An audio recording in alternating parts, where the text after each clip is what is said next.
Wow. Boogaloo. Films. Bad films. Lots of films. Very, very bad films. Films. Watch that film. Then talk about it. It's Electric Boogaloo with Matt and Keenan. Hello, everyone, and welcome to Electric Boogaloo, the show where we make bad films worse. I'm a knife covered in jam, Matt Bradley. Hello. I'm Neil Bean. Keenan Groom. God's sake. Before Keenan started the episode, he said his title was the worst thing he would have ever said, and I said I doubt it, but no, he was right. He was right.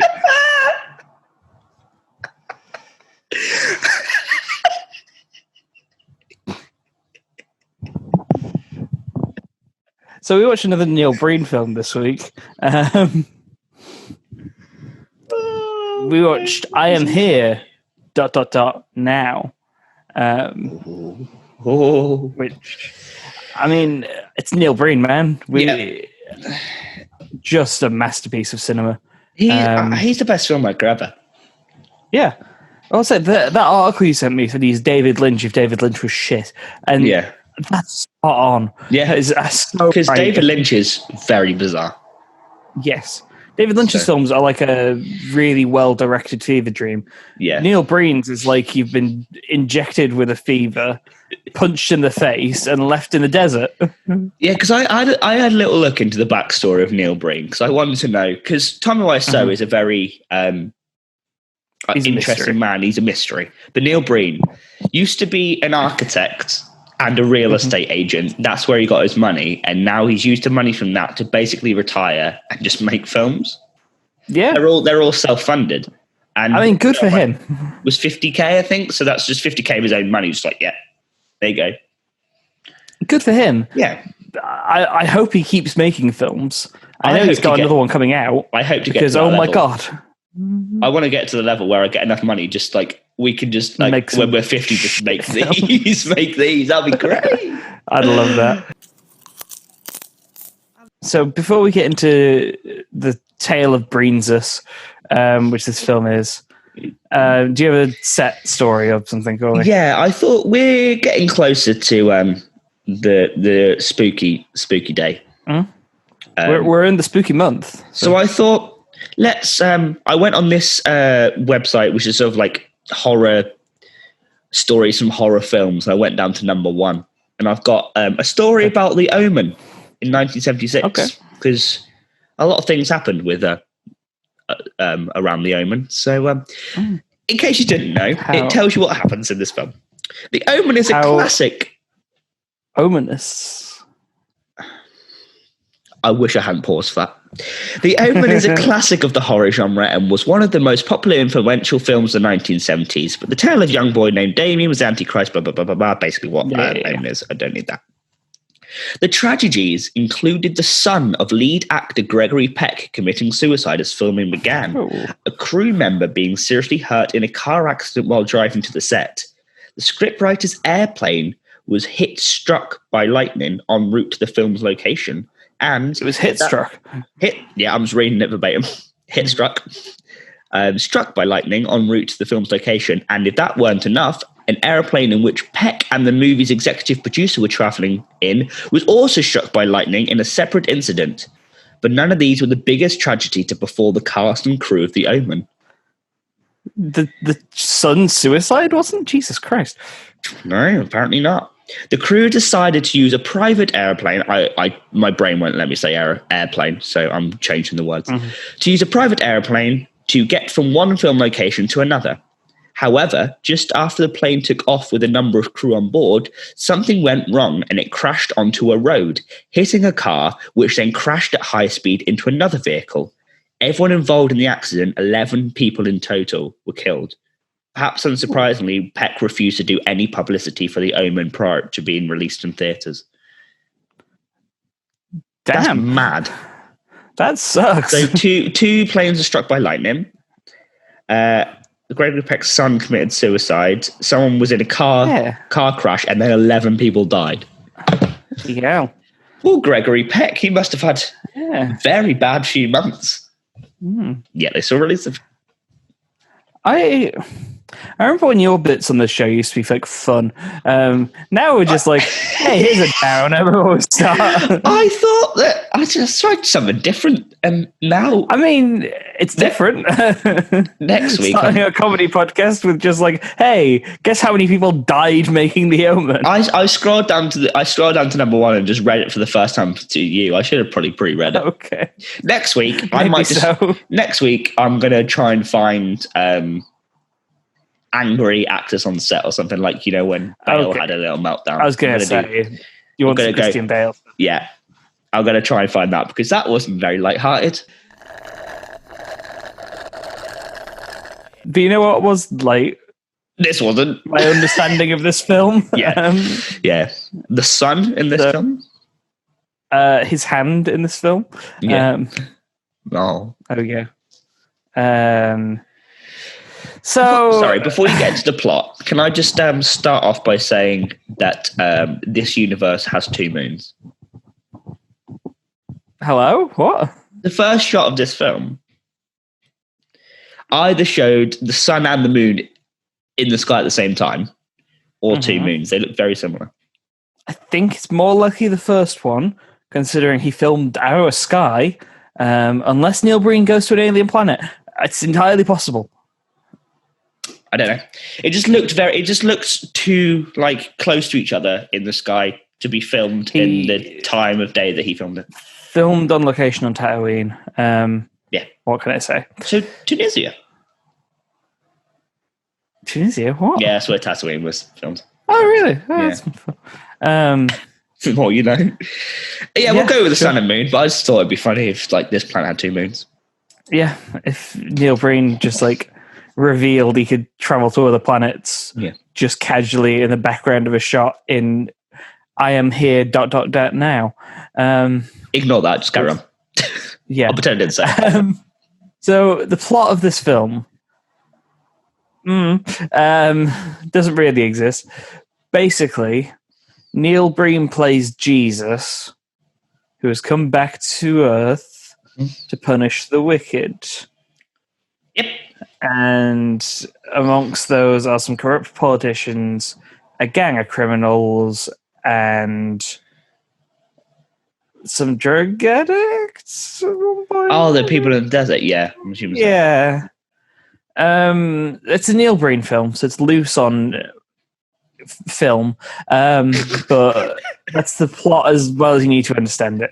So let's just talk about what happens. I'm very glad that we're back to Vegas, because the desert shots are like so iconic for Double Down.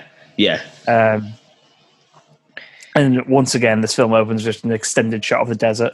A lot of this film is extended shots of things. Yeah. Mainly driving.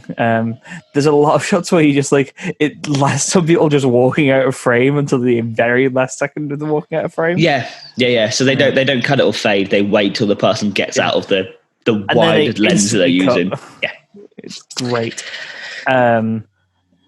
There's like a weird orbs crash landing in the desert, which is never explained, and it is on my list of things that are never explained, which we'll get back to later. I love that we've both got lists of things in this film. Yeah, I've got a list of what was found in the desert as well, if you need to know that. Yeah. Oh, I think the things that I found in the desert are also on my list of things. Okay, I'll wait to the end. If not, I'll change it. When we meet Breenzus, as I'm calling him, he's got robot parts, which again never explained. Which why I thought about the 2 moons. Not gonna lie. Maybe he's on a robot planet. I don't know. Let me have a look. His name's something weird. The Being is what his name is. The Being. I suppose that makes sense, because another thing about the Being is that occasionally he'll turn his head and his face will flash between a normal face and a weird like ape face, which again is never explained. This is what he looks like. Yeah. People need to know. There he is. There's a bit later on in the movie where it's implied that he like used to have a relationship with a prostitute or something, which I guess is meant to be like Mary Magdalene, maybe. I know, but she's not though. She gets fired from an eco job, and she finds that's the only way she can make ends. But it's not her. It's the eco job one ends up with the wheelchair guy. The other one, her twin sister, right? That's the one who sleeps with Neil Breen. This is what I've written down. Okay. I think they've made a mistake. Because originally, well, obviously we'll get into this, she gets fired from her job by a lady with short hair and like a red blouse who's given the rose. Mm-hmm. Later on, you see the same woman, but she gets fired again from a completely different company. Then it cuts to the park where the other twin is talking to her boyfriend and saying she just lost her job at the eco plant. I think they used the wrong actress and both of them got fired from the same sort of job. Yeah, despite one of them definitely not being involved in that kind of work at all earlier on. Yeah, so I think they just fired the same person twice, but meant to, I don't know, maybe they got the wrong... fire the second one, maybe? You're meant to fire the second one. Regardless. I don't know. There's a scene with a darker-haired one. Or she's lying about a job, which might be more. Maybe so. Darker-haired one's lying in a bed as Neil Breen just kind of hovers his face over her, and it cuts to him with like the 8th makeup on, and he's just like rubbing his nose against her. And that actor who plays the darker-haired one is the greatest actor of all time for not breaking during that, because oh my god, if I were in that position, it would take 3 days to film it before it would get to me. This is a question. I was talking about this. So funny. I'll get to Neil Breen's credits later on, so it might explain this. Do you reckon she has those tattoos, or Neil made her get angel wings because she's meant to be an angel in this film? I think he probably hired her because she had the angel wing tattoos. Okay, so it's like, I need to find someone who's got angel wing tattoos on their back. Yeah. Regardless of what it would have been a thing of like, I need to hire a love interest character, I guess. And then he was hiring her and was like, let me see your body because you're going to be naked at parts of the film. It's a Neil Breen film, of course you are. And then she was like, oh, you got angel wings. Sweet, you're hired. Okay. Let's hire someone who looks exactly like you. It's nearly lunchtime. We'll get you instead. Because those two characters are supposed to be identical twins, and they are absolutely not. I think what you have to do is change the word to sisters, then it's fine. Yeah, that would have been fine. Because sisters can look different. Sisters can have different hair. When you say they're identical twins.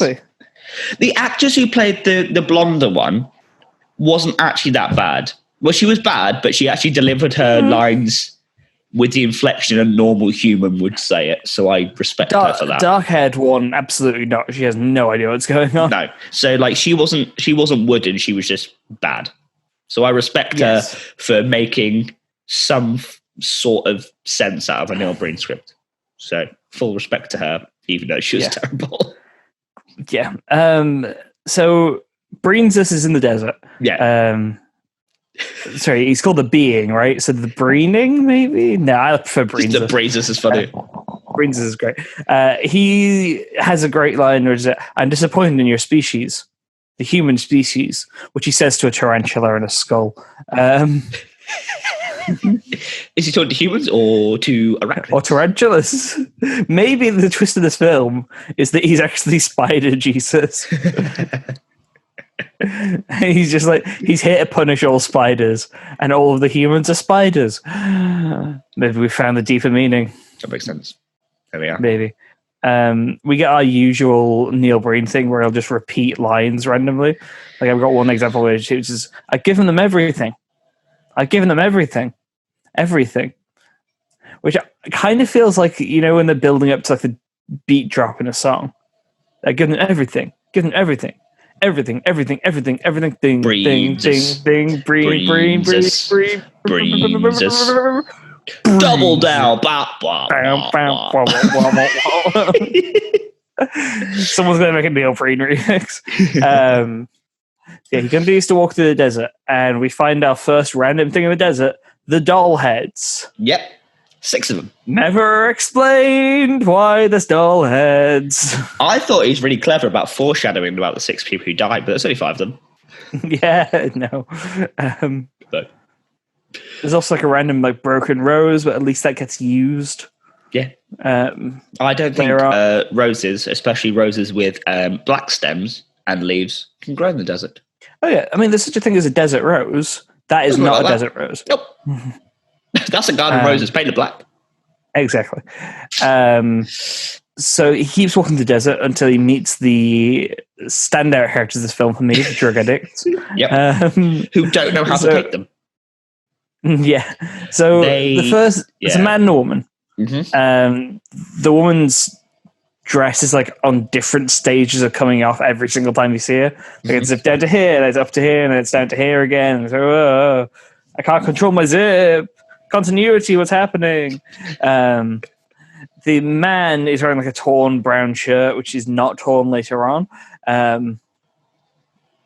because it changes owner, as we'll see. He has a gun, which he fires 2 bullets into the sky. Mm-hmm.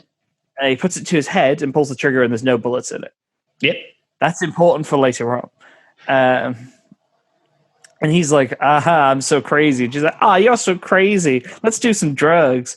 And then he injects himself with a needle. Very badly. I put down, someone clearly doesn't know how to do heroin. Exactly. Because like, not that I've done heroin myself. No. So clearly I'm not a doctor of heroin here. But you're not Professor Heroin. Not Professor Heroin. Hey, everybody, it's me, Professor Heroin. But I'm here to tell you this is not how you do heroin. He didn't, taught his arm enough to, make a vein pop out. And then clearly what happened is he had a syringe that had red food dye in. So when he squeezed it, it came out of his... Well... Hey folks, it's me, Professor Heroin. Let me tell you, first of all, you don't want to waste those 2 first drops of heroin. That's good heroin you wasted. Second of all, I'm pretty sure heroin flick it like a MMR jab. Exactly. Secondly, I'm pretty sure heroin ain't clear. I mean, I know I'm Dr. Heroin, Professor Heroin, excuse me, but I'm pretty sure heroin ain't clear like that.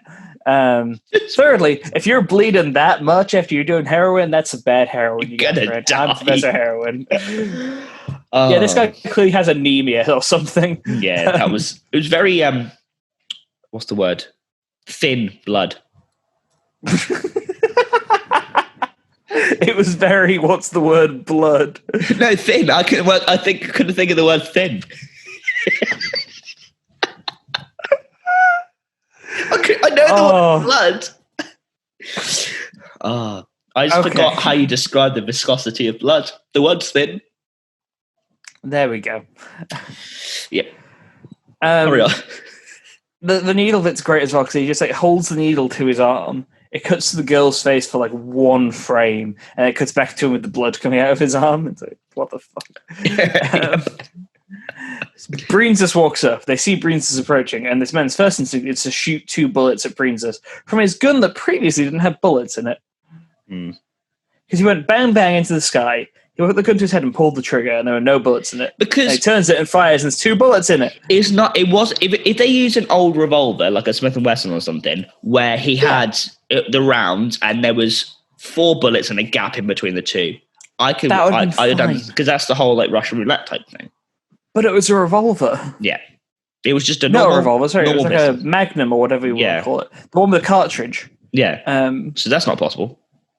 Yeah, I mean, no. Unless you put a blank in it, but then I don't know. Why? Why would you? You wouldn't put a blank in it. But you still would have heard the bang when he fired it. Yeah, and he would have given himself tinnitus or something, as well as a crippling heroin addiction.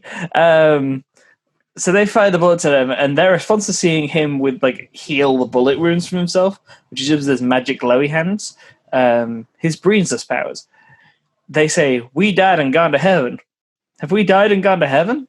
Is this heaven? They just assume that this random guy in the desert that they've shot at is Jesus. If I saw a random guy in the desert was just wearing all white and had no shoes on, I'm going, what's wrong with you?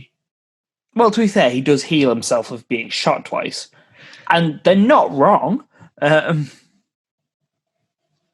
Plus, and I'll call Professor... it's Professor Heroin again. Heroin does make you think people are Jesus. I don't know what to tell you. So what we establish here is this whole film was those 2 having a trip. Yeah, I'm pretty sure that's right. On the weird water heroin. It explained all this. It explained this film. It was holy water mixed with heroin. You smashed it. Cool. You smashed it. I'm Professor Heroin, and I approve this message.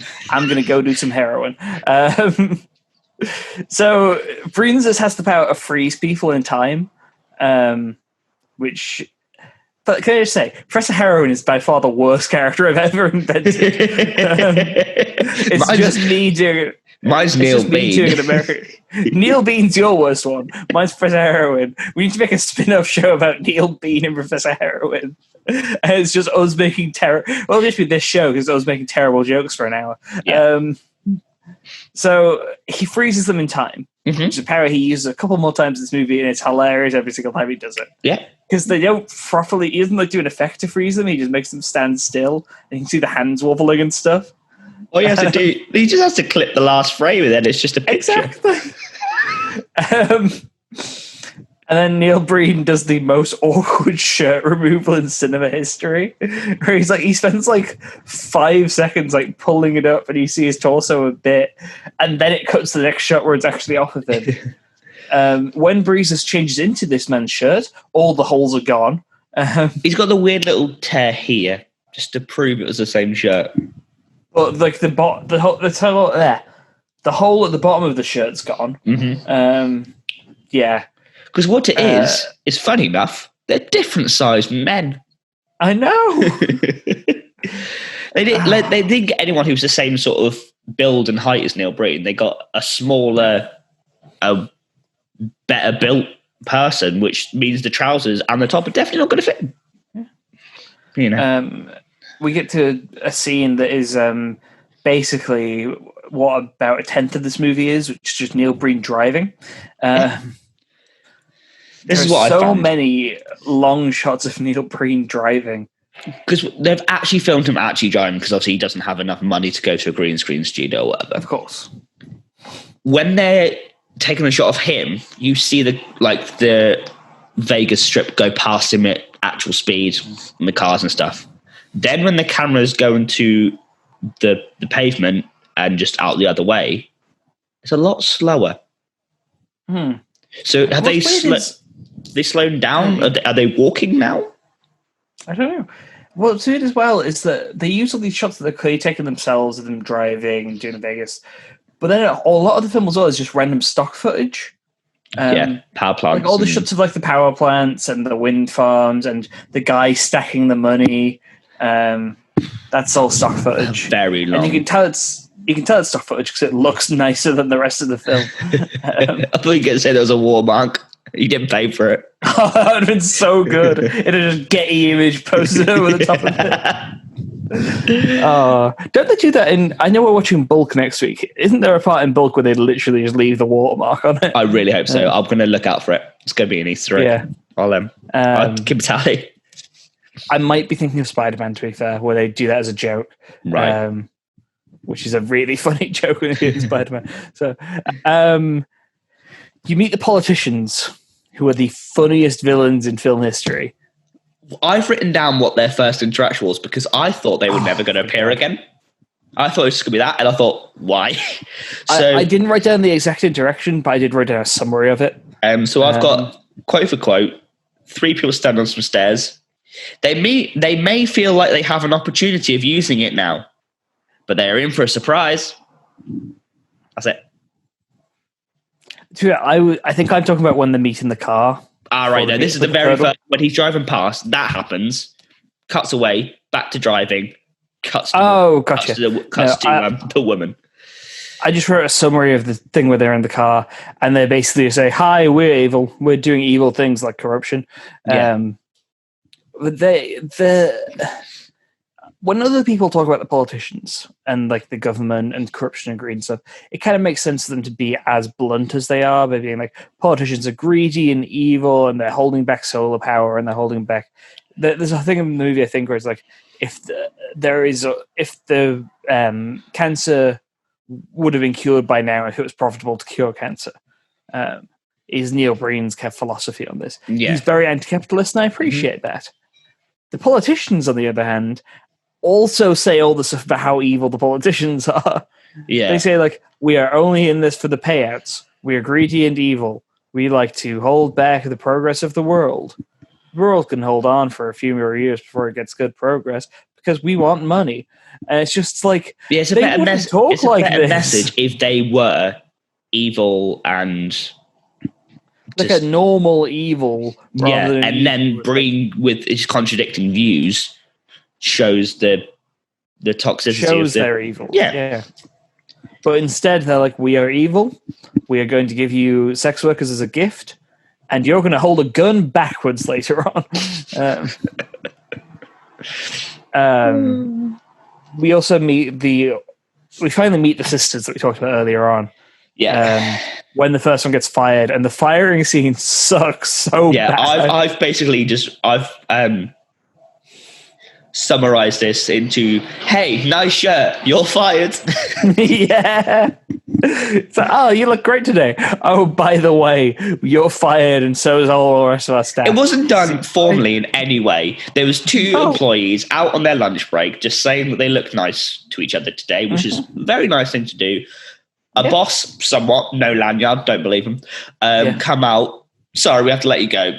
Cool. Thanks for the reasoning. Both the employees are fine about it. They're not like, man, I need this job. How am I going to pay my life? It's like, man, the politicians suck. And you see you later. I'll see you for lunch tomorrow. Yeah, bye. Because this is America. Surely, like with firing and stuff, you need to have like a formal document because a lot of things can you can have lawyers for a lot more in America for things like this. I mean, it would be the same over here. You can't just walk up to someone and say, you're fired, go. Yeah. There's paperwork that needs to be done. Obviously, we don't want to see the paperwork in the movie. I understand that. Yeah. But the just such informality of this scene. Like bringing him into the office and go, oh, you look nice today. Oh, sorry.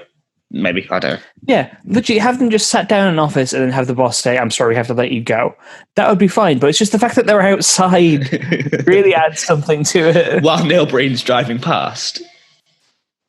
Yeah. He's still on his journey. He's still on his journey. He goes he's not driving past at this point because he gives the woman the rose here. Yeah. You're right. He fires her. He's driving past and saw it, went, oh, they're getting fired. Better pull in and say sorry to the person who fired them. Yeah. The boss, he goes up to the boss and is like, don't give up. Don't give up hope. Never give up. Don't give up. Hands her the broken rose, goes, wow, and it's fixed. I love his Healy hands. They're so funny. That's something. Yeah. You see blood in the desert, and it's jam. It's just jam. It's definitely jam. There is no way that is not jam. I think it might be strawberry ice cream sauce. Maybe. It could be strawberry syrup. It could be. It's something. It's especially when it's on the knife. It just looks like raspberry jam. All the bubbles on it. Yeah, when the twins meet. I've just put down here, why did he make them twins? I know we was talking about this, but why did he make them twins? They're not. The line is, you're my twin sister. You're pretty and smart. You're hot. I'm hot. We're hot. They don't look alike. They don't look alike at all. This is 2009. You could have probably got the Olsen twins. They'd have done it. Yeah. They're not even twins, are they? No. The Olsen twins? Yeah, pretty sure they're twins. Well, there's only one Olsen. Yeah. There's one Olsen twin. She's moving back and forth really quickly. That's a John Oliver bit. I can't take credit for it, but it does make me laugh every single time. Oh my God. When the twins are like, okay, we'll go be escorts and strippers, there's a guy on a bike who's cycling by. This is the best thing I've ever seen. This is the best thing. They both point and laugh at him, and he just goes, "Whoa!" It was meant to be one of these things where people love. It's meant to be this whole thing of they've got a fancy of twins. And it's meant sure that the twins aren't nice either because they don't help the guy up and they laugh at him when he falls off the bike. Yeah. But it's done so awkwardly. The fact that they don't look the same as well sort of neglects the point of this. Nothing alike. When the two of them show up to the gang and we meet the gang and the leader's the most stereotypical black gang leader you could possibly have. He's the only black person, I think, in Neil Breen films, and he's a gang leader. Yeah. It kind of sucks. Was there any people who weren't white in Double Down? Not in Double Down, but the other black guy in this is the corrupt politician. So there are no good black guys in Neil Breen films. Please don't take that out of context and have me just saying there are no good black guys. But guess who's also evil? The German guy. Yes. I love the German guy. He's so weird. I will, if I saw him walk down the street, I'd walk the other way. Not going to lie. Yeah. I don't like to judge him. He can be a lovely person, but he scares me. Yeah. The gang leader when he... No, is it the gang? Yeah, it's the gang leader when he meets... He looks like a crow, and then the lady the human form of a crow. That's what he looks like. Like an old. When he meets the twins, he goes, "Hell yeah, I'll do her! Damn twins!" The politicians have another politician or someone else killed. The killing scene is so funny. Yeah. Because it's a shot of the desert, there's more raspberry jam blood, and then you hear, and that scream effect is the only scream effect for males they use in the entire movie. It is, oh, hello. Does look like a crow. He was born in Austria, lived in Germany for a while, in 1990 moved to Las Vegas. Please tell me his name. Be stereotypical. You would be correct. Hans Fritzman. His name's Gunther. Gunther Nezhoda. Okay. After they played the same scream effect several times, he yells the best line in the movie, which is, "No, don't cut off my ears!" And then you see an ear land on the ground. Yeah. Just the one. Cut off his hand as well. But what were they doing beforehand? Were they just slashing at him? Because all that blood was just like... Not going to lie, what I thought was going to happen was he was Jesus. It's someone doing heroin again. Some weird, satanic ritual. No. They draw a circle around him and do, a weird pentagram. That would be interesting. And then Neil Breen turns into the devil creature that he is. That would be perfect. Hey, you. I hear you like people 20 years younger than yourself. Hey, you. I believe you think you're the best spy in history. Hey, you. I hear you want a car that repeats everything back to you. Not once, but twice. Breenmobile. Breenmobile. For only £8, I can bring you my new car. The Breenmobile. The Neil. It's a bargain. Of steel. Tell me about it. I don't know anything about cars. With an A5 Radeon graphics card engine, 8.6-inch alloy wheels, it's a really big graphics card. It's A5 sized. That's what my graphics card is. And 0 to 40 in 12.9 minutes. The Breenmobile. It's so slow. The Breenmobile is the car that you need. Ever got stuck in the desert and want to look out at the desert for 20 minutes? This car can do that. You'll have to, because you go 0 to 40 in 12.9 minutes. The only thing that I can ask for you to make it so cheap, is you have to break 14 laptops in order to achieve this. Do you reckon you can do that? It's going to cost at least 1,400 quid if it's a really cheap laptop. How expensive a laptop do I have to break? You decide. I'll just buy a Mazda. So, in case you weren't convinced, I have spoken to fellow colleague and first user of the Breenmobile, David Hasselhoff, to give us a review. David, if you will. Hey, folks, I'm David Hasselhoff. This is how I talk right now because I'm sick with consumption. I also put on a bunch of weight and grew a beard because I'm sick with consumption. So, hey, you want to buy a Breenmobile? I know I do because I love driving slowly. And, when I'm running on Baywatch, that's me at my top speed. I'm very slow. So the Breenmobile is the car for me. Buy one today for £8 and 14 broken laptops. Why do we need the broken laptops? Breenmobile, the Neil of your steel. Yep, but no, they're not going to explain the being. Okay. So, after that murder, we see the black politician with the two girls. Mm-hmm. They get into a pool, and there's a good minute of footage of two women struggling to get onto Lila's. Yep. They just can't do it. They really struggle.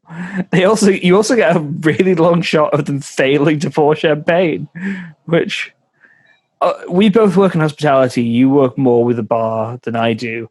How horrible was that shot of pouring champagne for you? They didn't pour it. It sounded like a soda pump. It didn't pour. It was a stream. It was a stream, like a hose. They basically put a hose. But even so, it was like it filled up, and then they filled up, and there's like a little bit more, and like a little bit more, and it's like just do it all in one go, you dumb people. Physically hurt. If it makes you feel better, I think that guy was just Italian with a really, really bad tan. Okay. I don't actually think he was black. I think he was. I don't know. There were so many people in here who weren't named. I wasn't paying much attention to the faces of people. Fair enough. I don't know. This is 2009, so I guess he's meant to be Obama, maybe. Right, yeah. He kind of looked like Tim Meadows, actually. I thought he was... he looked like... I don't know what was his name. Tucci. Stanley looked like Stanley Tucci. I think I'm thinking of a different person. I'm not gonna lie. You must be. This is the guy who is at the pool with the two women. Yeah, I don't know. What I'm thinking of. Because all these people on IMDb clearly don't have a face. Because I typed in his name is corporate lead. I'm assuming George Gingerelli, but there's no picture of him. Well, I assume because this is his only film appearance. So, Breen just continues on his quest, heads to the Las Vegas sign. Dude pushes another dude out. The guy in the wheelchair runs over a dude's foot, and he responds by pushing him out of the chair. And then Cyber Breen just makes him cry blood, a power that he uses one more time in this film later on. And then he's like, I've always wanted, like, Breen just freezes a bunch of people so he can see the sign clearly. And then Chemo Guy is like, I'm dying of cancer. I've got 1 month to live. I've always wanted to see this. And it's just the Las Vegas sign. Yep. I'll put that down. He's got 1 month to live. All he wants to do is see a Vegas sign. Yeah, of all the things. Not go to Vegas and splurge all your money in one last. Go see the Grand Canyon. It's not that far away. And wheel yourself off. Why not? Jesus. What a way to go. It's like, just like see how far you can go. Use the Grand Canyon as a half pipe. Yeah. See what? Oh, I would. It'd be funny, wouldn't it? Then, like, does Breen just nearly run the guy over, or is it the other guys who nearly run the guy over? Other guys, and Breen comes around the corner conveniently. Right, and then Breen comes around the corner, and the other guy's like, "What you looking at? You want to die?" And Jesus makes them cry blood. Again. Then you have the bit with Neil rubbing his face in the woman, which I can't deal with. It's so funny. It is a good minute-long shot of him just rubbing his face over this woman's face and her somehow managing to keep a straight face. Was she lobotomized for that scene? Is the only explanation I can think of. I think she might sleep with her eyes open. Maybe so. It's the only thing I can think of for how she didn't either break down laughing or punch him repeatedly. She was just thinking of her paycheck, which wasn't much, but she's probably thinking of it. Yeah, she was like that $4 is going to be so sweet. Then we get the bit No, don't forget we got the other firing, which might be the same person who got fired from 2 jobs, that happens. or it's all that they're identical twins. Who knows? And then Wonder Woman's pushing her baby down the street. Chemo Man wheels past, picks up the toy, hands it to her. Neil Breen rewards him by de-aging him. Is that a power he has? No. What happened here is, well, you don't understand. I'm sorry to tell you this, Professor Heroin, but you are not a proper doctor. Sorry, I'm Matt. Professor Heroin's You're not a proper doctor. What happens is, unfortunately... Professor Heroin's only here when we're talking about heroin. Unfortunately, when you... Hi, everybody, it's Professor Heroin. No. What happens is, unfortunately, when you do get such a bad disease like cancer, is when you have chemo to try and prevent it, it makes you 40 years older and in a wheelchair. And changes your ethnicity a little bit. Yeah, you tan slightly. Yeah. I'm pretty sure the old man was of Latin American descent, whereas the younger man was just not. A white man. Just a white guy. Maybe that's the Italian guy in this.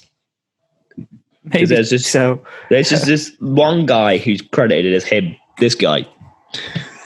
Don't know who he is. Yeah, well, that's the chemo dude. Right, there you go. That's where I went wrong. Because he's put down as in this. Oh, then maybe he's one of the politicians, but he's definitely not the black guy I was thinking of. I don't know. I don't know what you think of. I don't know. I want to see what else these people have been in. That's the reason I'm doing this. Carry on.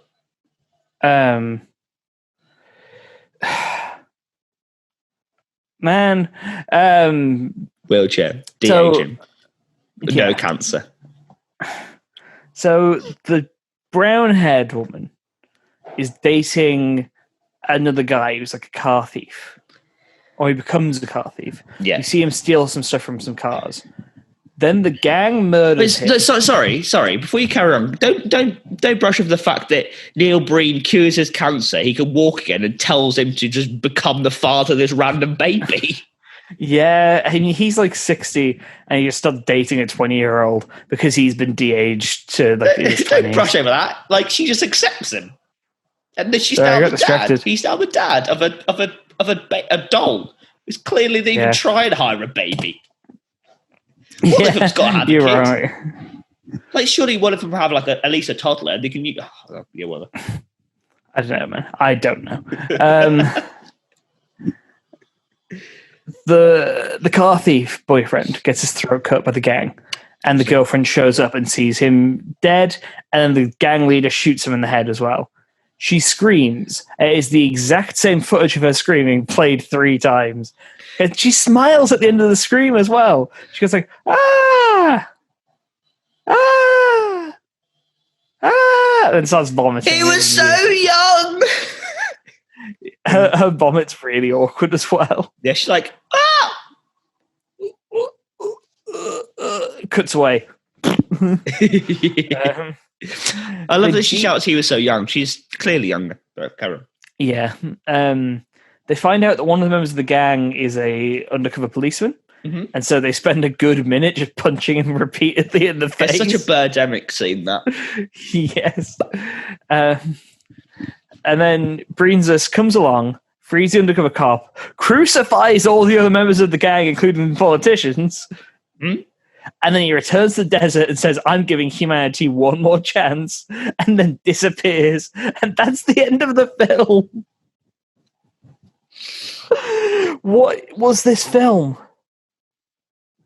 Don't know. What was it? Don't know. Really don't know. I have no clue. Oh, my God. Baffling. I've got a few things for you, if you want to dissect it. Okay. So just before I go into my lists, the cat wants to tell me a story, clearly. Mm-hmm. What? He's God, but he sleeps in the back of a van. He do whatever he wants. Literally do whatever he wants. He's God. Man. Much like the agent in Double Down, who, is the greatest agent of all time. There's no laptops in this. Tuna. But, so in the desert, I've got 5 crucifixes, 1 dead rose, a human skull, a tarantula, and 6 baby doll heads. And a partridge in a pear tree. I wish that was. That'd been funny. If there was just a partridge in a pear tree at the end, that would have made it so much better. Would you like to know my breakdown of things that make a Neil Breen film first, or would you like to know the credits that he gave himself? Give me credits first. Okay. Then the Neil Breen breakdown.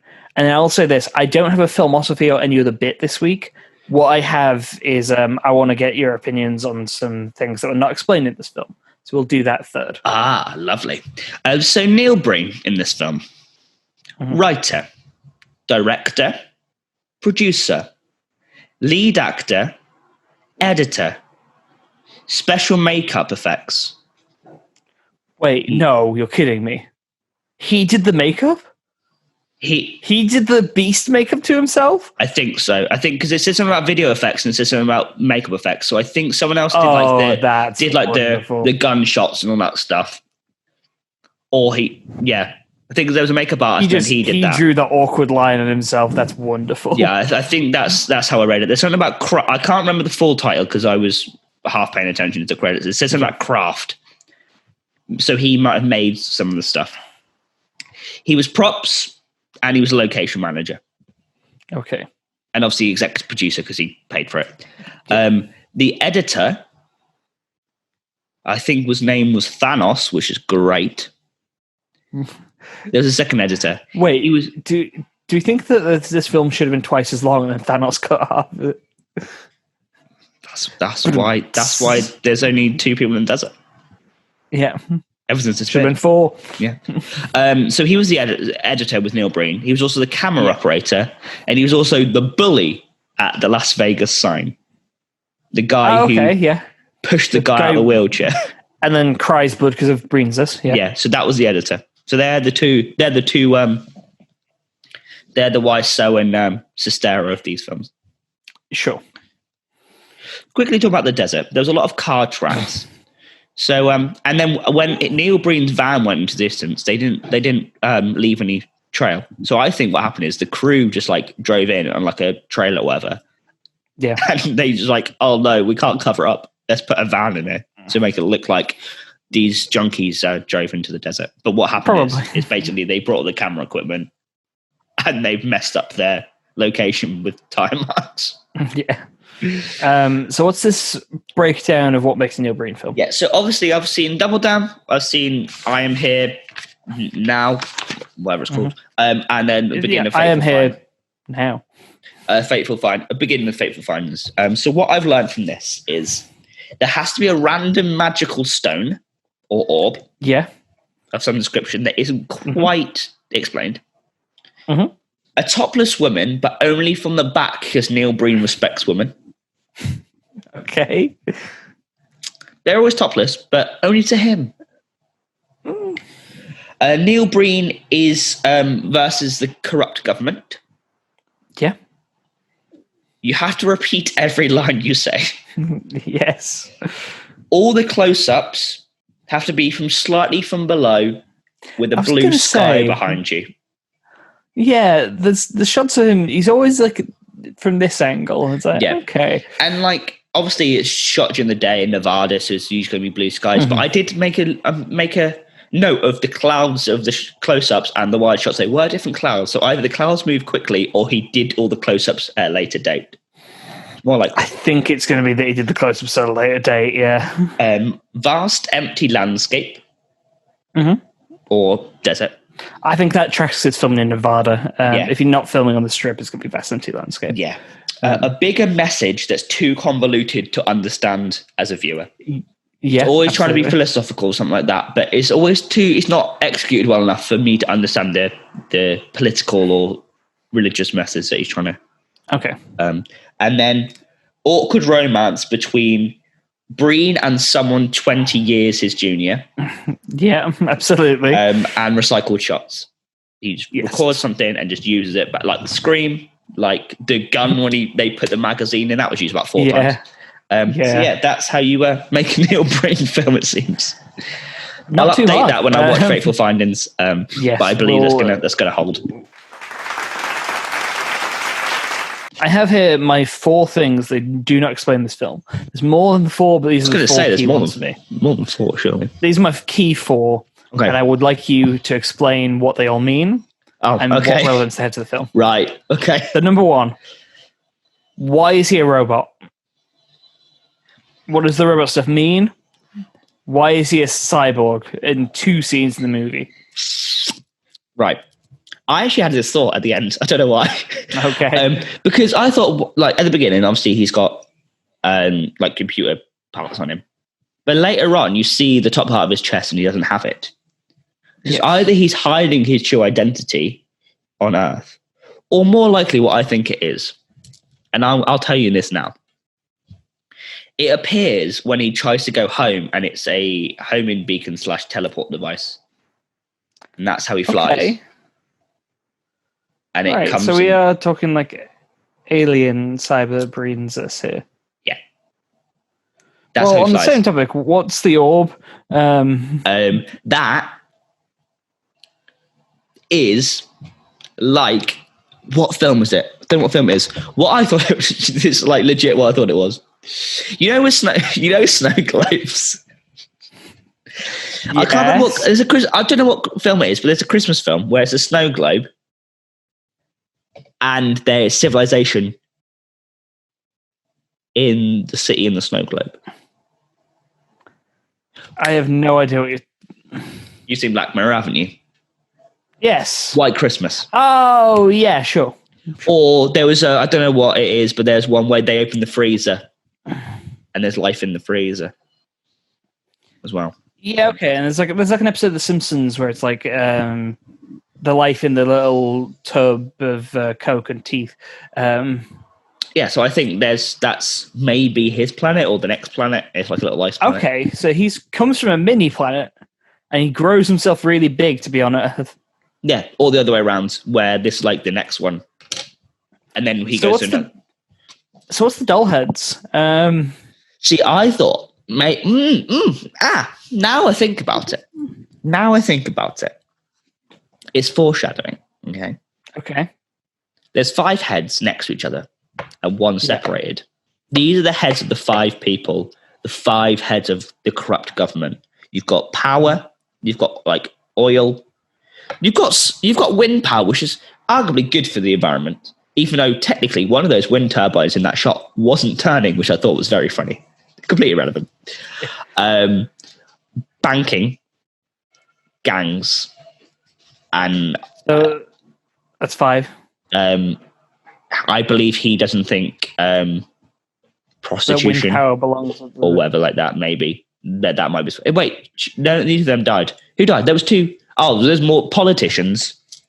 Politics, power, as in like power plants, wind energy, which is weird, banking, and gang violence. They're the 5 things that make the Earth a problem.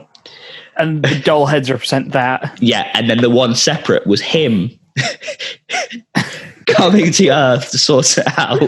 And it was foreshadowing of him overseeing the dolls' heads and inevitably killing them. So what's the makeup all about? What's the beast? I don't have a clue. That's Satan. The beast inside... Wait, I've got it.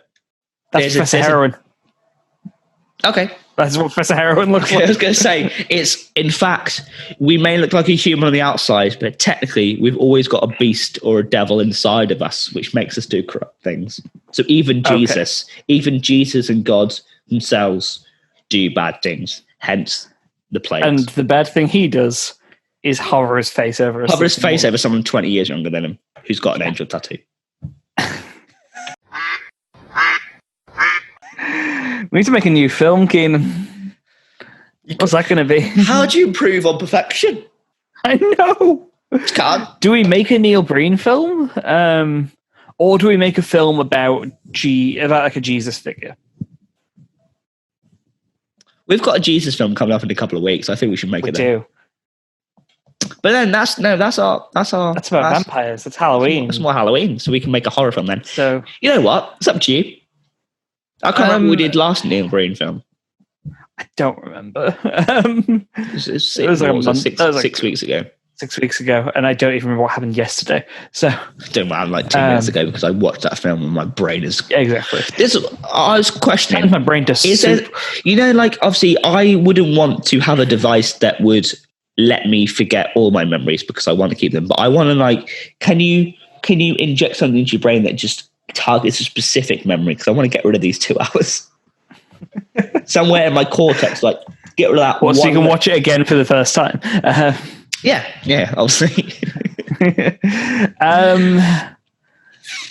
Let's make this movie. So, I think it should also be about Jesus trying to solve wrong in the world. Okay. There can't be like corrupt governments or oil or that kind of thing. What's another issue that Jesus could solve? We could do a climate change. Jesus. Well, this is kind of about climate change, isn't it? Because it's about solar power rather than oil. I think it should be Jesus trying to solve Brexit. Okay, yeah, we'll go with it. So the film starts in heaven, and God, who is played by Chris Hemsworth, he's played Thor, now he's playing Christian God. He's not too bad at British accent.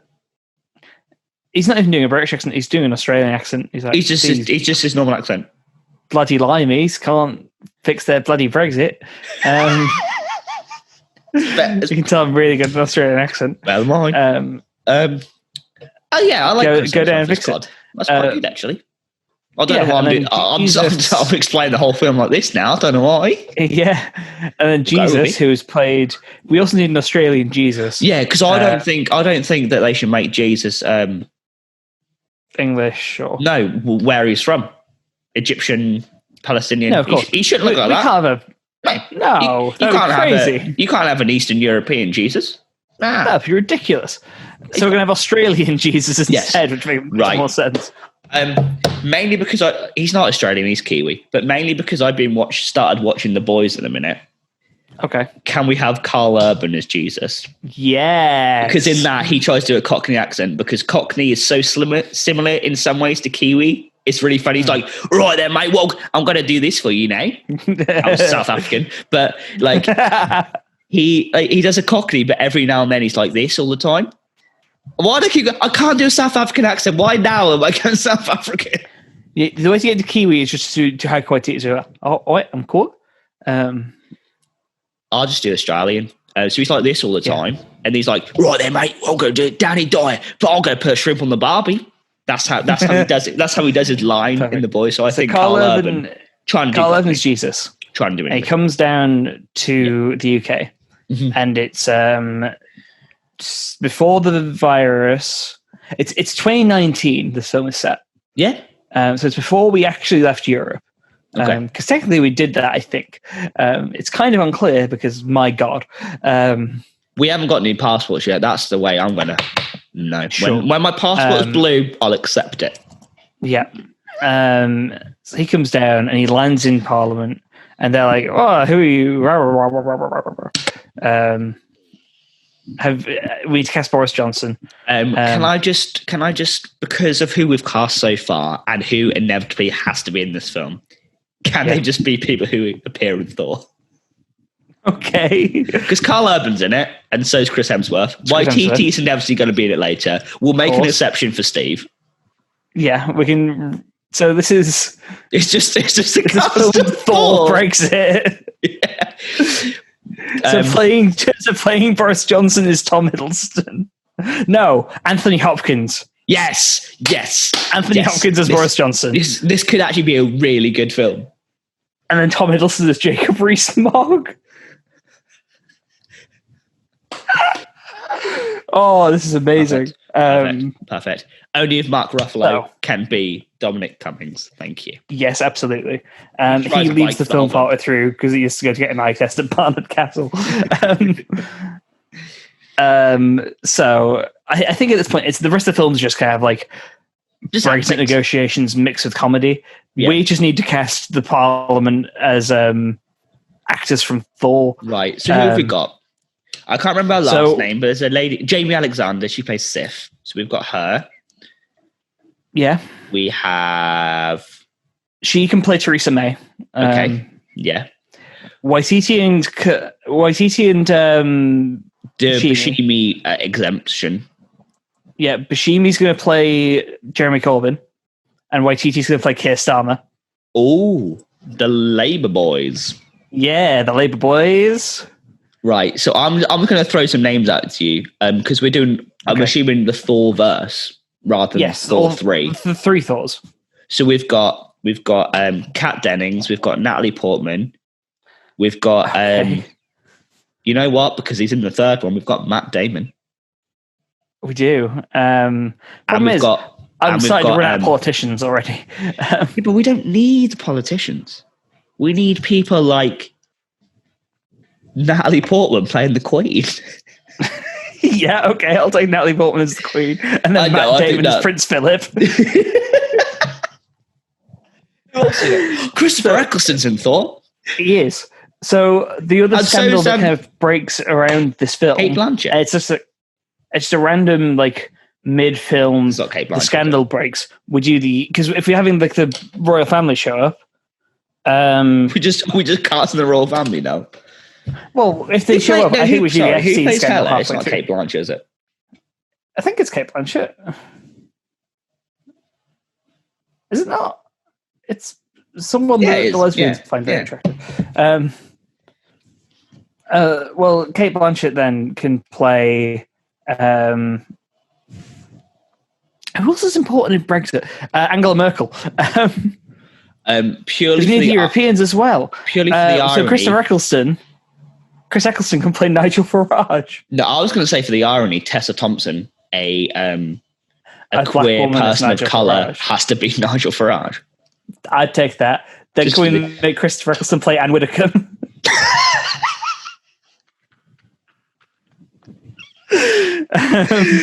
Oh, wait, I'm going to get some more. I forgot who's in it. Right. So I was like, the next person in my head plays Putin. And guess who I forgot was in Ragnarok? Oh no, who? Jeff Goldblum. Jeff Goldblum is Vladimir Putin? Oh my god. This is the best thing I've made. The best casting ever. That would be so good. That would be so funny. What is this film? Again, can I make another ironic casting? Sure. Idris Elba's Donald Trump. Yeah, okay. I'll take Idris Elba's Donald Trump.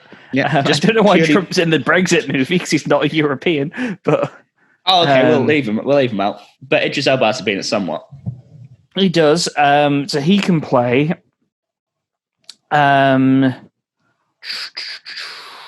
Nicola Sturgeon. We just casted people as politicians. Yeah, and it's like 12. It's a Brexit movie. It's like 12 Angry Men. It's just Carl Urban's playing Jesus. It's 12 Angry Men. Okay, so they're all just sat in a room debating. That's what they do. It's just It's like 12 Angry Men, and then Mrs. Smith Goes to Washington in a way as well. It's like a kitchen sink drama. It's just all in this. It's all in the same room. The whole film's in the same room, and it's like all basically one take. And it's the European Parliament room. Yeah, with Carl Urban as Jesus. With Carl Urban as Jesus, yeah.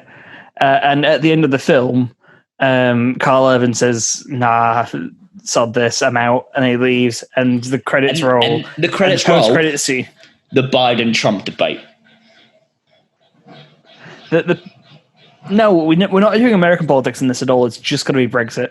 Okay. We can do American politics film later on. Okay. Because I think there's a lot to do there. Maybe we do a Spider-Man American politics film. I don't know. But the post-credit scene is just a title card, essentially. You know how sometimes post-credit scenes are just like, instead of being a teaser for the next movie, it's just Jesus will return. Will return, yeah. Yeah. But instead of it being blank or return, it's just, we still don't know what's going on. Help. Please help. Real Jesus, if you're out there, this is a cry for help. It's just a number to call, and it's Jesus' mobile. Yes. It's our 2 phone numbers. It's just, please call us Jesus. Someone's got to sort it out. Right, and the title of the film is Brexit, but Jesus gets involved. A film like Brexit, oh Christ, it's happening, or something? I don't know. Craigsit. It's a satirical, ironic film, isn't it? Yeah. So like it could be Brexit, thank God it's happening, but what we're actually doing is mocking the Leavers. That's the name of the film. It's Brexit, thank Christ it's happening, but we're actually not going to leave it. Yeah, so what it is, people think it's a pro-Brexit film, but we're just basically getting the best people. Well, no, the first half of the title makes it seem like it's a pro-Brexit film, which is Brexit, thank Christ it's happening. But then after that, but we're making fun of the Leavers. Really small right in the bottom. Yeah. I like but when you buy the DVD, it's all on the side of the box. Yeah. Because this film's going straight to DVD. For the people we've got in this, straight to DVD is probably the best bet. Yeah. Straight to Disney Plus. We are making names out of these people. Straight to Disney Plus. Because this, I don't know what is. I don't know. I don't think I've seen Sir Anthony Hopkins in anything before. So I believe that we are, like Kanye did with Sir Paul McCartney, making a name for him. This is one of the worst ideas we have ever had. No, we're making a Brexit film with a cast of Thor. That's the best thing we've ever done. Yeah, fair enough. So if you've enjoyed this episode of Electric Boogaloo, please give us a like, a comment, and a subscription. Ding-a-ling-a-ling, ring that bell. Thanks for enjoying the episode. If you did, we've got other stuff on our channel, including sketches and songs and more episodes of Electric Boogaloo. Yeah. So that's been us. Keenan, would you like to leave us with the famous Electric Boogaloo outro? What I'm going to do for this outro is put my hand back, pick a book, open a page, and just read a paragraph. Not a paragraph. That'll take ages. Just read a line.